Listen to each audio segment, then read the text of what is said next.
तो हेलो मेरे डियर साथियों, आप सबका बहुत बहुत स्वागत है। तो साथियों, आज की वीडियो में हम पढ़ेंगे एफ ब्लॉक के तत्व क्या हैं, इससे संबंधित समस्त जानकारी और एफ ब्लॉक के तत्व के गुण या विशेषताएं क्या होती हैं उनसे जानकारी। ठीक है, तो आइए वीडियो को स्टार्ट करते हैं। तो बेटा हम जानते तो हैं कि ब्लॉक उपकोष कितने होते हैं, 4। एस उपकोष, पी उपकोष, डी उपकोष और ये रहा एफ उपकोष। उपकोष कितने हैं, 4। और उपकोषों के आधार पर जो है ना तत्वों को 4 ब्लॉक में रखा गया है, जिनका अंतिम इलेक्ट्रॉन एस उपकोष में प्रवेश करता है वो एस ब्लॉक, पी में प्रवेश करता है पी, डी में प्रवेश करता है डी और एफ में प्रवेश करता है एफ ब्लॉक। ब्लॉक कितने हो गए, 4। तो यहाँ पर लिखा है एफ ब्लॉक के तत्व। तो आप बाबू आपने सबने पढ़ा है, बिल्कुल। तो ऐसे तत्व जिनका अंतिम इलेक्ट्रॉन एफ उपकोष में प्रवेश करता है उन्हें हम एफ ब्लॉक के तत्व कहते हैं। क्या बोलते हैं बेटा, एफ ब्लॉक के तत्व जिनका अंतिम इलेक्ट्रॉन एफ में प्रवेश करेगा उन्हें एफ ब्लॉक के तत्व कहते हैं। ठीक है, बट आगे लिखा है बेटा, जो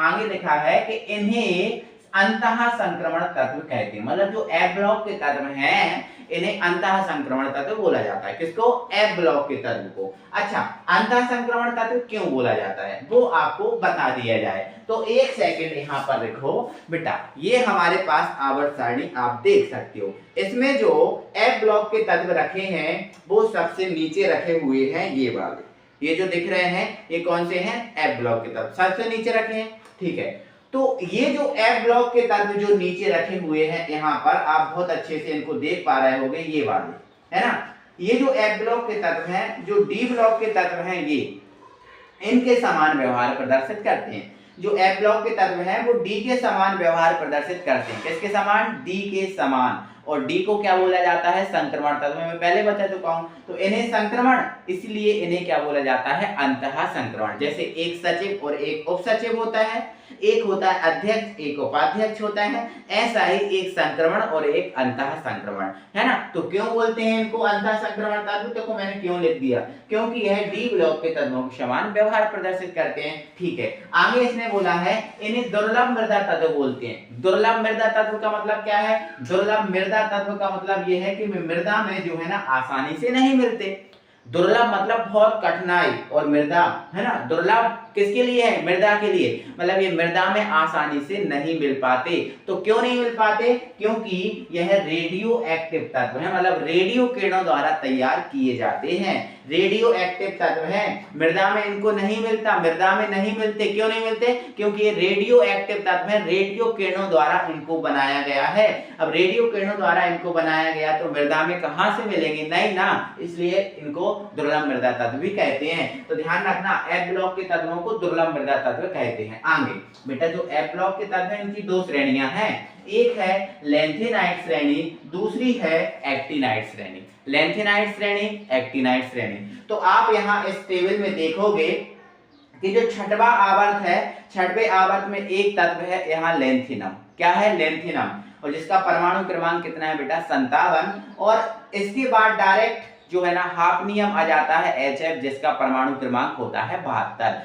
तो 57 से लेकर 71 के जो तत्व है यहाँ से हटा दिए गए। क्यों हटा दिए गए, क्योंकि वो एफ ब्लॉक के आ रहे थे और उनको ये रखा गया है यहाँ पर, दिख रहे हैं आपको यहाँ पर। तो लैंथेनम के बाद जो 14 तत्व आते हैं जिन्हें ये रख दिया गया है, तो लैंथेनम के बाद, लैंथेनम Li57 होता है ना, के बाद आने वाले जो 14 तत्व हैं उन्हें हम लैंथेनाइट तत्व कहते हैं। तो एफ ब्लॉक के तत्वों को दो श्रेणियों में बांटा गया है, एक लैंथेनाइट तत्व और एक एक्टिनाइट तत्व। तो लैंथेनाइट तत्व क्या है, तो बेटा जो यहाँ पर छठवें आवर्त में लैंथेनम है, इसके जो बाद जो 14 तत्व आते हैं वो लैंथेनाइट तत्व है। आप इसकी पूरी भरी आशा लिख देना, लैंथेनम Li57 के बाद आने वाले 14 तत्वों को लैंथेनाइट के तत्व कहते हैं। पूरा लिख दोगे, ठीक है। अब दूसरा है एक्टिनियम, एक्टिनाइट तत्व। तो बेटा 7वें आवर्त में देखो एक तत्व देखा होगा जिसका नाम है AC, एक्टिनियम।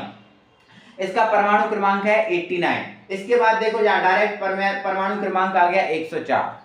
89 मतलब 89 के बाद 104 आ गया, 14 तत्व गोल हो गए ना फिर से, है ना। तो वो 14 तत्व कहाँ क्यों गोल हो गए, क्योंकि वो 14 तत्व एफ ब्लॉक में आ रहे थे, इसलिए उनको यहाँ रखा है नीचे। ठीक है, तो एफ ब्लॉक के तत्व जो है ना दो श्रेणियों में रखे गए, एक लैंथेनाइट और एक्टिनाइट। तो एक्टिनाइट क्या है, तो एक्टिनाइट क्या है, एक्टिनियम। एक्टिनियम जिसका परमाणु क्रमांक कितना होता है, 89। तो एक्टिनियम AC 89 के बाद आने वाले 14 तत्वों को एक्टिनाइड तत्व कहते हैं, आप लिख लेना। ठीक है, तो ये समझ गए। अब इनके गुण या विशेषताएं तो बहुत इजी है कि भाई देखो, इनका अंतिम इलेक्ट्रॉन F में जाता है तो लिख दिया, इनका अंतिम इलेक्ट्रॉन F को कोष में प्रवेश करता है। ठीक है, इन्हें आवर्त सारणी में कहाँ रखा गया है? बाहर रखा गया है। आवर्त सारणी से कहाँ रखा गया है इनको? बाहर। देखो ये नीचे जगह दी गई है इनको, है ना। ठीक है, आवर्त सारणी से बाहर हो गए। ठीक है, अब इन्हें दो श्रेणियों में रखा गया है, एक लेंथिनाइड एक एक्टिनाइड हो गया। इन्हें अंतः, देखो ये लिखा है अंतः संक्रमण तत्व कहते हैं। हाँ कहते हैं, क्योंकि डी के समान व्यवहार प्रदर्शित करते हैं। ठीक है, इनका जो सामान्य इलेक्ट्रॉनिक विन्यास है बेटा, ये याद रखना आप लोग, याद रखना। इसका सामान्य इलेक्ट्रॉनिक विन्यास n-2 F 1 से 14, n-1 D 0 से 2 और ns2, ये सामान्य इलेक्ट्रॉनिक विन्यास है, इसको याद रखना। तो ये जो है वो आपके F ब्लॉक के तत्व हुए। आई होप आपको समझ में आ गए होंगे, इनके गुण हो गए और इनकी जो विशेषता है ये हो गई। तो बहुत अच्छे से आपको समझ में आ गए होंगे, है ना, क्लियर हो गया होगा। ठीक है बेटा, तो आगे हमारा कल से वीडियो, आपको लॉन्ग वीडियो मिलने वाला है, परमाणु त्रिज्या कल से पढ़ेंगे। ठीक है, तो वीडियो अच्छा लगा है तो ज़्यादा से ज़्यादा लाइक करके वीडियो को शेयर जरूर करें।